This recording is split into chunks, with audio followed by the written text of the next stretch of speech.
This week, in my appreciation post for America's Public Lands, I wish to draw attention to the U.S. Forest Service. As a kiddo in the last quarter of the 20th century, one of my formative memories was Yellowstone Park absolutely burning to the ground in 1988. And in such a spectacular fashion, it was compared to the devastation in the blast zone of the 1980 Mount St. Helens eruption. An important result of the conflagration was a huge reckoning regarding whether all fire in America's wildlands were bad fires. Studies were done, records were searched, plant biologists were conferred with, and we collectively realized, a bit late, that the forest-adoring crowd in late 20th century America had been somewhat societally marked by the fire scene in the Disney movie Bambi, and recognized that movies were not the best source for making wildland fire decisions. But we can't just blame Bambi. The United States Forest Service, the USFS, developed out of an idea by a guy named Gifford Pinchot, who was also a buddy of Theodore Roosevelt. He was generally a good guy with an amazing amount of passion and energy. He was watching the lumber barons of the 19th century, who suddenly had access to trains and early power tools, strip mine America's forest of giant, magnificent trees and leave a wasteland behind.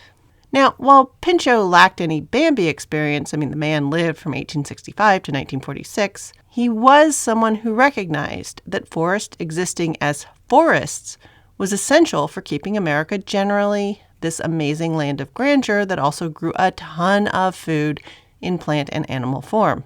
After all, he had his own bad memories from fires such as the Peshtigo fires in Wisconsin in 1870 that killed 1,200 people in towns and logging camps and burned about 1.5 million acres or 6,000 square kilometers, as well as the Big Burn, which took out 3 million acres or 12,000 square kilometers of forest in western Montana, northern Idaho, and extensions into eastern Washington and southern British Columbia. Fire doesn't care about your borders. If you want to know more, check out Timothy Egan's book, The Big Burn. The reason for forest fires is that forests do build up fuel. Sure, some of it rots into forest compost, but not all. And when the fuel load gets high enough, something happens. Lightnings or humans or the occasional volcanic event, and then kaboom, fire. For millennia, indigenous inhabitants of the Americas, the original locals, had sorted out that occasional fire was a good thing on prairies or in woods. It spurred new growth of small edible things, kept the understory clear, and as a result, created cathedral-like forests that hosted wildlife and huge trees. Fires are so much a part of a thriving forest that some plant life, most notably bristlecone pines, needs it to complete their life cycle. Sorting this all out has taken us Americans about 100 years. The USFS has really good advice and plans for how humans can live with forests, including in their burn cycles based on 20th century patterns. Sadly, those patterns are now all out of whack in this way more drought cycle of weather we are in. And it would be good to keep the scientists and foresters and fire watchers on the problem to understand it better. Because, as with bees, humans are toast without trees. I have lots of episodes about how much we humans need wood. Yet for some reason, the current administration, as of March 31st, shut 57 of 70 research stations and 9 of 10 regional headquarters of the United States Forest Service. The main office will move from Washington, D.C., near the people making policy, to Salt Lake City. This timing is head-scratchy, if not downright risky, considering fire season starts in May, or earlier in drought years. And we're in one. And this has been a terrible year for snowpack accumulation as well. Many areas are reporting under 50% of typical snowpack, and some are at their lowest level since recording began. This matters because the winter accumulation of snow typically melts through the spring and summer, keeping creeks and rivers running and the ground from mountaintops to foothills hydrated. In many places, no snowpack doesn't just mean no river rafting or bad fire risk. It also means no irrigation for major crops. Apples are going to be pricey coming up here, along with peaches and cherries, and don't get me started on the baby spinach. But back to the Forest Service. The USFS manages the nature side of our national parks and public lands, while the Park Service basically manages the people side. Stripping away both is going to change how humans interact with the land. While the beauty of the land is going to be hurt, it's the long-term consequences that are harder to see and that we rarely think about that worry me.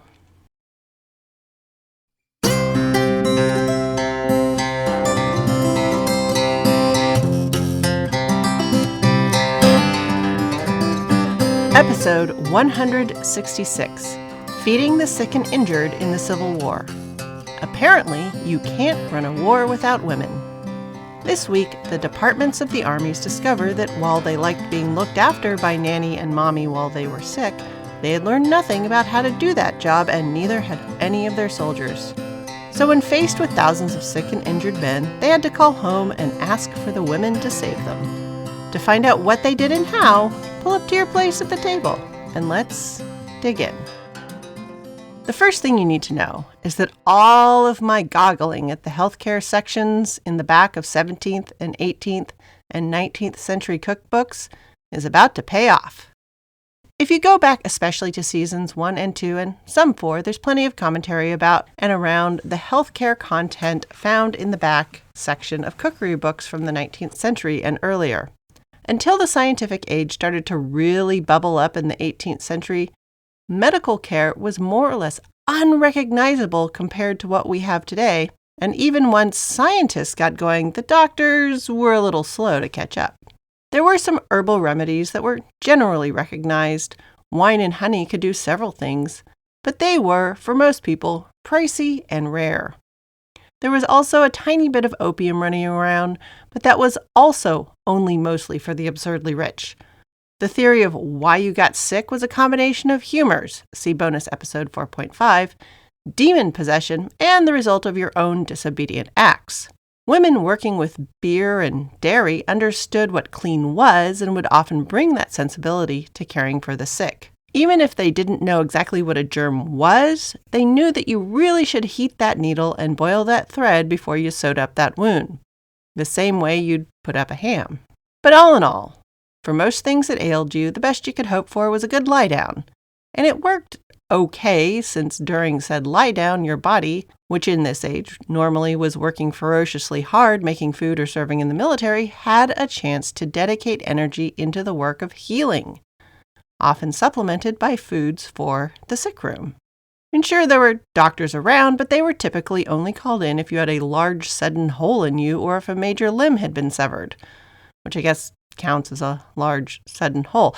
Anyway, moving on. Once you were stabilized, it was the women who were already running the home that would do the work caring for you. Going to a religious house and having monks or nuns look after you, or having a doctor come visit and give you things like, crushed mouse ears or tincture of pearls or slurry of grave dust from St. Bridget's Well or whatever, was for people who had gold plates to eat off of. For the rest of us, you were going to see mostly broth and gruel. It was possible there might be usquabach or plague water if you knew that one lady who was good with a still, or you might receive a bowl of cock ale if that rooster was getting too loud and the barley was in. And this was the way of the world even after medical schools started to become somewhat common and men began roaming around America with their Gladstone bags full of medical instruments. The doctor would show up to deal with the crash, bang, pow part, or when you were rich, but once they were done, it was time to call in the women. And this was made a truism by the directives of the "we said so, because we're the Victorians." This directive that women, due to their purer spirits, do the caring, interwove itself with the emerging theories around vegetarianism and the writings of people like our buddy Sylvester Graham. See episodes 129 and 130. As a quick reminder, he was the one worried about the crudity of bringing our animal natures closer to the surface and of diminishing our human souls through our enjoyment of food. Eating things that were too tasty or too closely connected to our animal natures made us less human, and the only way to raise up our human nature was to not take joy in eating, to eat as little as possible. And for those things that we did eat out of mere necessity, should be made of vegetables and grains and in forms that were as little processed as possible. A few recipes went as far as to add indigestible or unpalatable elements on purpose to make eating as much of a penance as the rest of life ought to be. Now, the guy sort of had a point. Eating only meat and bread and extra lard and almost no fiber was a diet that was causing problems, things like scurvy and rickets and stuff. But going to the other extreme at the other edge was no good either. What is it with Americans and our need to eat at the extremes? Anyway, women who were being told lots of things, they were also looking at the available groceries and making choices that seemed sensible. Their general conclusion? For the most part, when we're up and running around, eat up meat and bread, corn, wheat, rye, or rice as the location supplied, and then fill in all the holes and edges with vegetables and fruits and pickles as we go. But when someone's sick and laid out, two things are important. Job one, they need fluids. Even without understanding the idea of dehydration, sick people not getting enough to drink look and feel worse than people who do get enough to drink. So coming up with liquids sick people like to drink was important. Job two is that sick people often have lousy appetites and tentative digestive systems, but they also want or need to eat frequently. So you need to come up with easy to prepare, palatable, or even tasty food that keeps warm well. For in the days of no refrigeration, keeping things warm, sort of at a simmer, does keep them safe. And this is the logic behind rice makers with a 12-hour keep warm function, crock pots at buffets, and barbecues that just go on at low and slow. These are all ways to keep food ready to eat, but also to keep you from getting sick about it. By the middle of the 19th century, women in America had sorted out what American sick room food was. While there was some herbal medicinal knowledge, when it came to wartime, sick rooms dealing with hundreds or even thousands of convalescing men, the concentration was on nourishment with the available supplies. And in the realities of war, that meant a lot of gruel or mushes. In other words, cooked down grains with something added to make them hopefully palatable or even desirable. In this age, the War Department looked at Alexis Soyer's experience in the Crimean War when they thought about feeding the active men in the field. When it came to caring for the sick, the Army focus shifted over to Florence Nightingale. Born into the privileged ring of English society, she was nonetheless itchy with the desire to do something about the suffering she constantly saw around her. And in the tradition of other European women who were looking to dodge the expected end of wife and mother, she found a mission from God and went on to reform and somewhat professionalize nursing in England. With Nightingale at the helm, British nursing had much crossover with the lifestyle of cloistered religious women, to the point where women in nursing were typically called sisters, and a large number of nuns would also serve as nursing sisters. Regardless, elevating nursing work from just maids and cleaners in a medical setting to a profession with standards and knowledge that were above common sense made a place for women in the professional world, even if it was rather circumscribed. But it also gave Nightingale the connections, access, experience, and clout at headquarters in the Crimean War. I used to wonder how she got her foot in the door. Yes, she was intelligent, determined, and she had self-importance balanced with a will to improve things in the world she saw around her. But how did she get started? Well, the answer was she was born into the right social circle and brought up to believe that she was supposed to be in charge of people. This orientation was helped by the fact that she was in a society that also thought they should be deferring to her in matters that fell into her particular sphere of feminine influence. But it was her professionalization of nursing in the English-speaking world and her lionization as the lady with the lamp in the 1850s that made her the pattern for nursing in America in the 1860s. America lacked the memory of cloistered female religious orders, and while it did have some ingrained deference for wealthy white womanhood, American nursing was going to have an American flavor.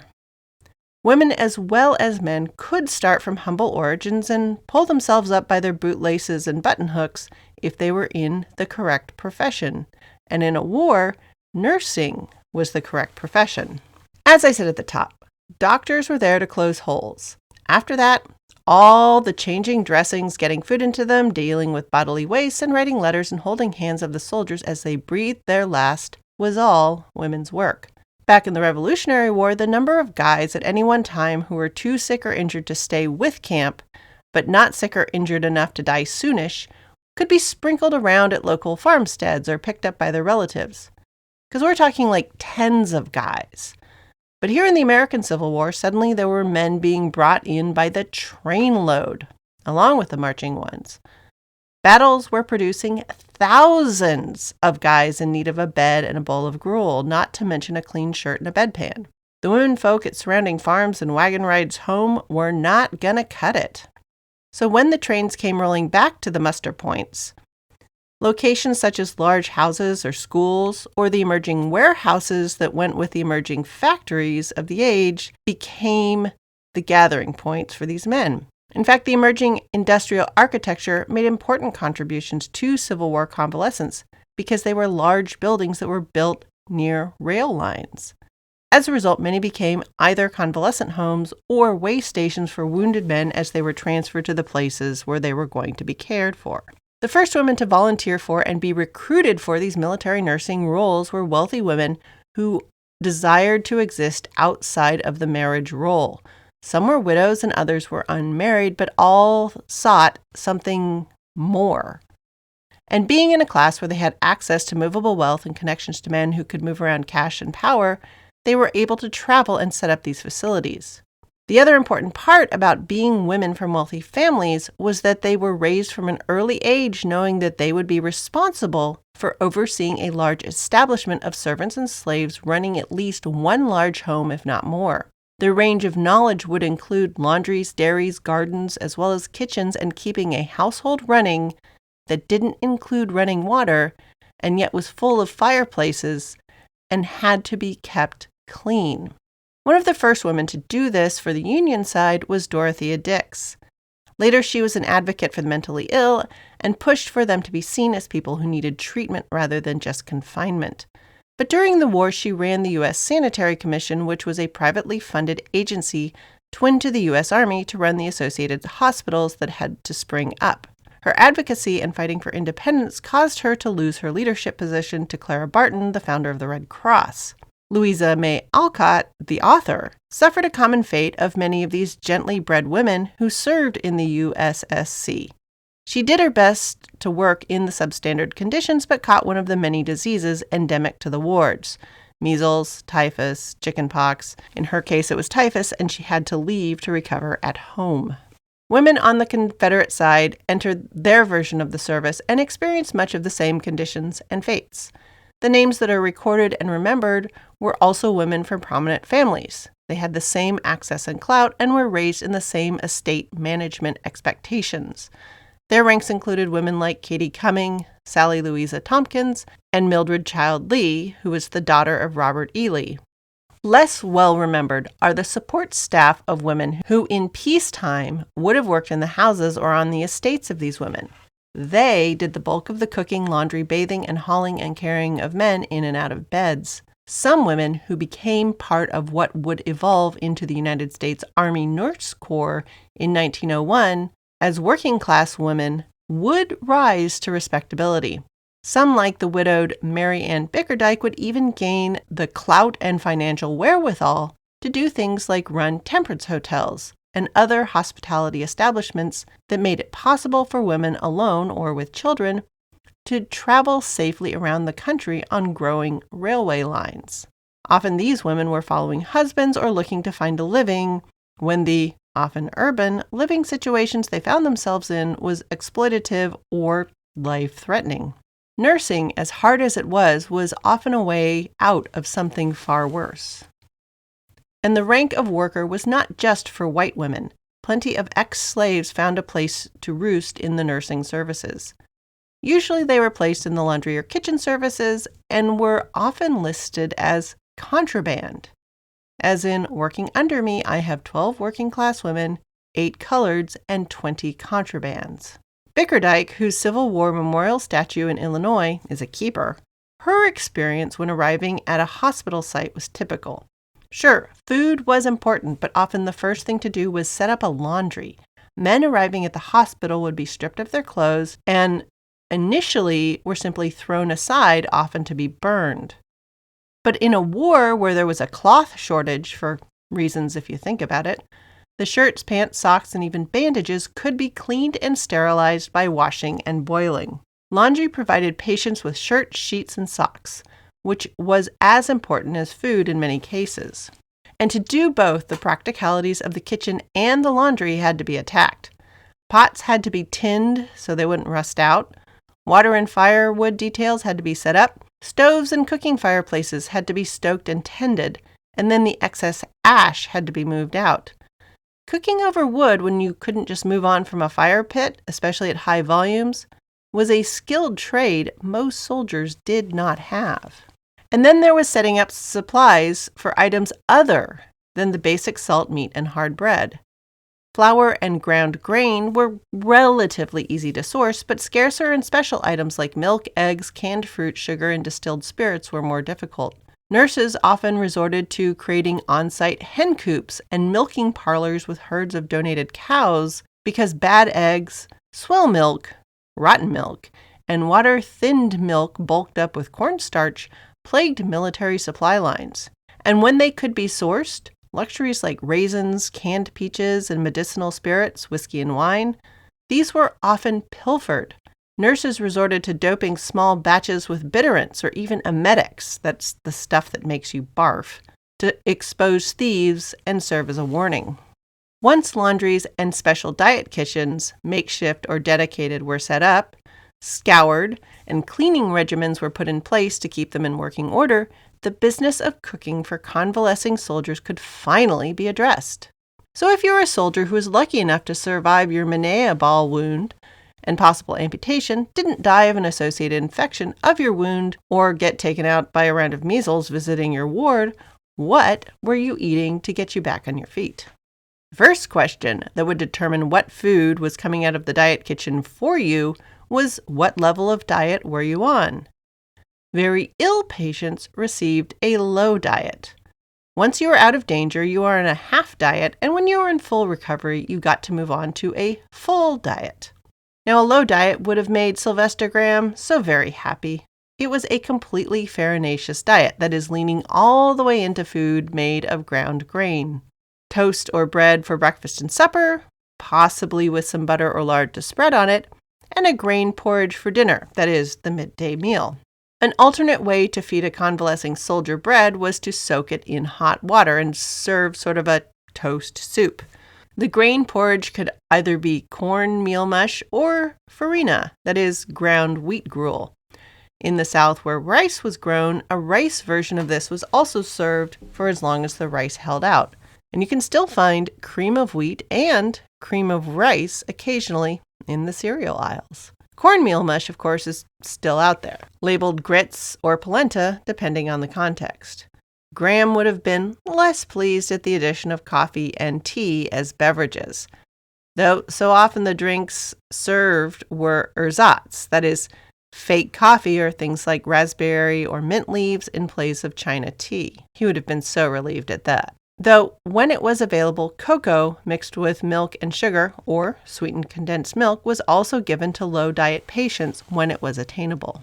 Now, as a soldier, once you had recovered enough, you were lifted from this carb-heavy existence to the more substantial half-diet.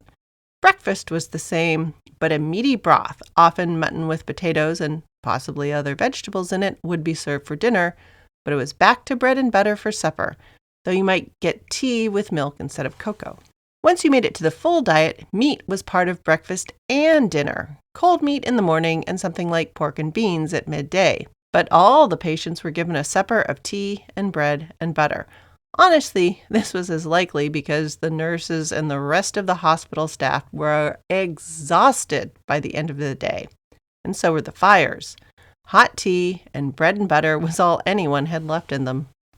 If you're curious about the strength of war and hospital coffee, the recommended ratio for the coffee served was reasonable at about 7 ounces of grounds for 9 pints of water. That's a gallon plus 2 8-ounce cups, or about 4.5 liters. Weak, but not criminally so. Not understanding exactly what the stimulant in coffee was, but recognizing that coffee was a stimulant and that green coffee beans were a stronger stimulant than roasted, though far less tasty, patients were sometimes issued coffee tinctures to fight extreme lethargy. And this was often made by soaking green beans in alcohol, that is, whiskey. When farina, or wheat grits, was not available, corn mush was also provided as food. A ratio of 20 pounds of cornmeal to 70 pints, that's 35 liters or 8 3/4 gallons of water.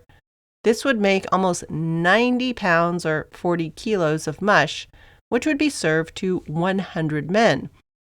This comes out to about 1.5 cups or 300 mils per serving. So you're a hungry guy in a hospital getting your strength back, it's not that much. Something a little heartier, a plain Irish or mutton stew, depending on your cookbook, for 50 men would include 50 pounds of mutton, bone-in, 8 pounds of onions, and 12 pounds of white potatoes. You would boil this gently for an hour, shred the mutton, mash the potatoes and onions to thicken, and add 8 tablespoons of salt and 3 of pepper.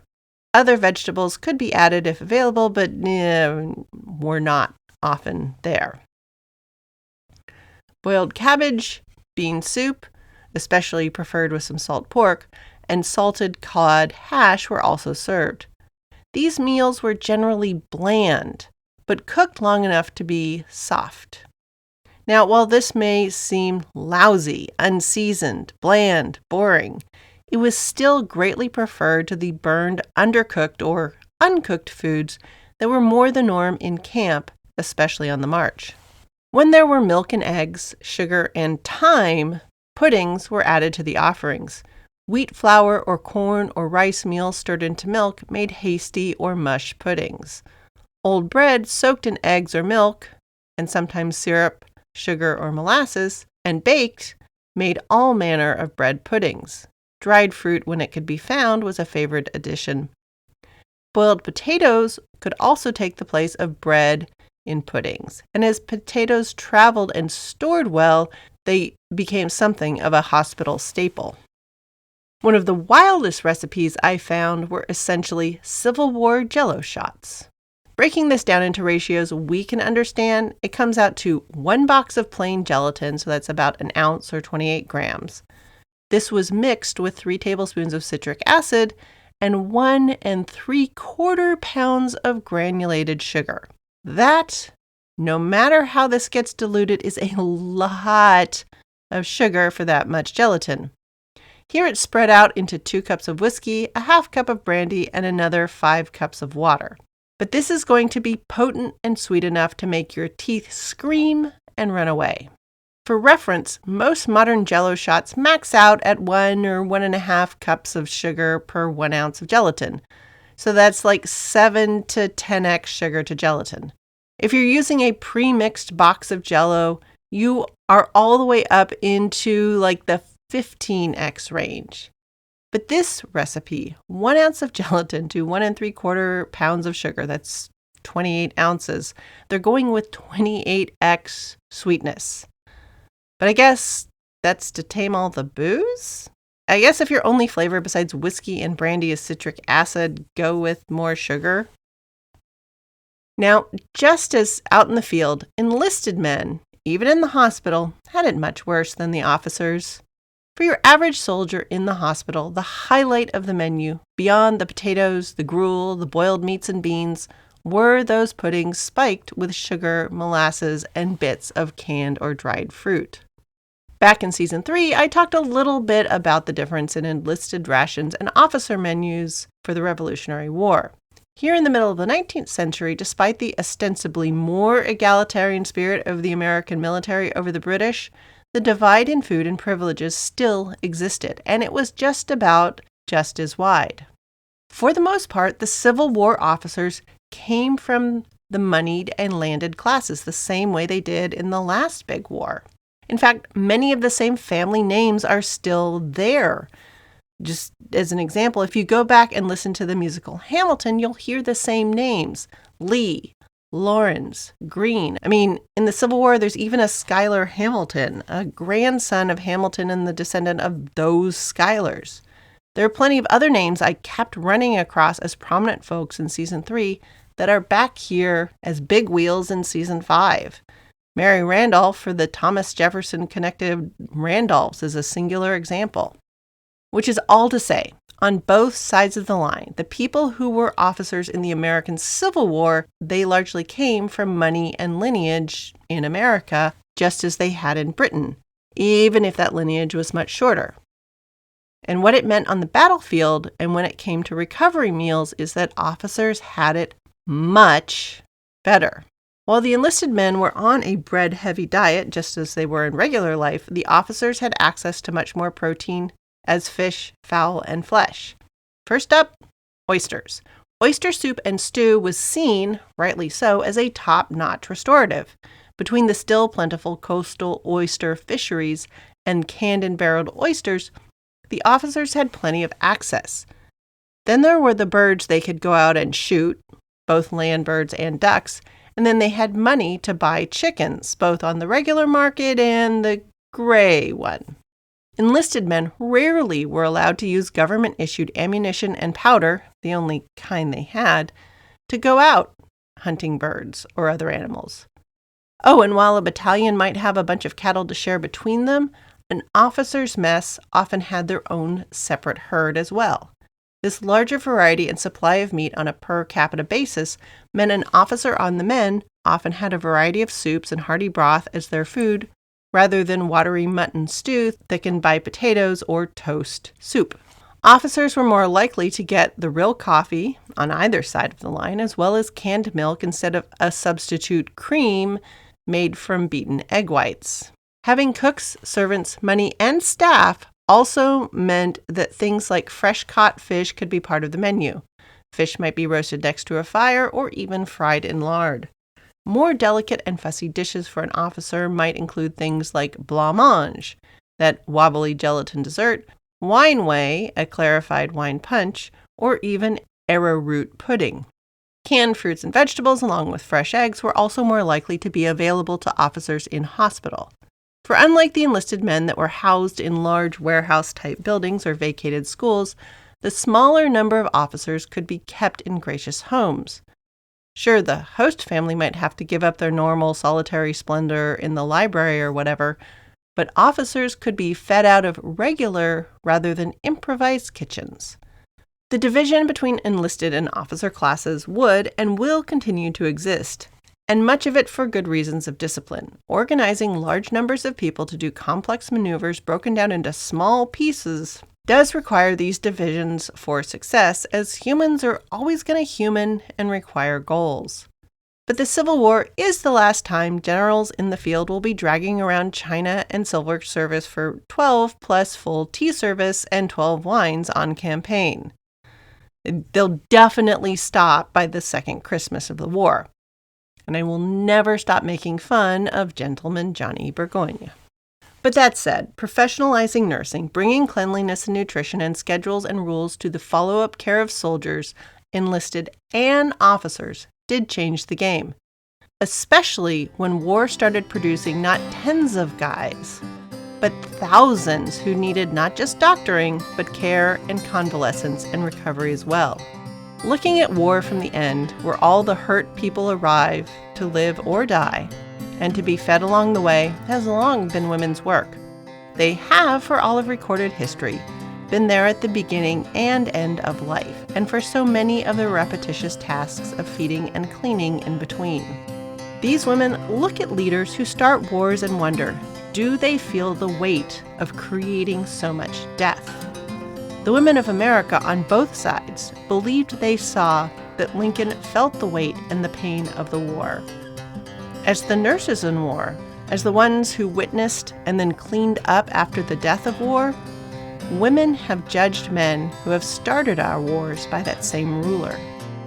This quizzing and judgment of Abraham Lincoln by the nation's women, along with their pity and worry, led to the establishment of America's most American of created holidays. So next week, I'll look into how the Civil War, harvest season, and America's women came to tie together the most strained of all family relations into the most American of celebrations, Thanksgiving, and why we've been eating our feelings as a nation since then. Thanks for listening. Any email, questions, or quibbles will continue to reach me at thehistoryofamericanfood@gmail.com. Your reviews and comments are so encouraging, and it's great to know that you're sharing this with your friends and acquaintances, whether they're food and history curious or not. Keep it up. Music for this podcast is Fingerlympics by Dr. Turtle, and you'll find me on Threads, Insta, and elsewhere as @THOA Food, and all this information is available in the show description.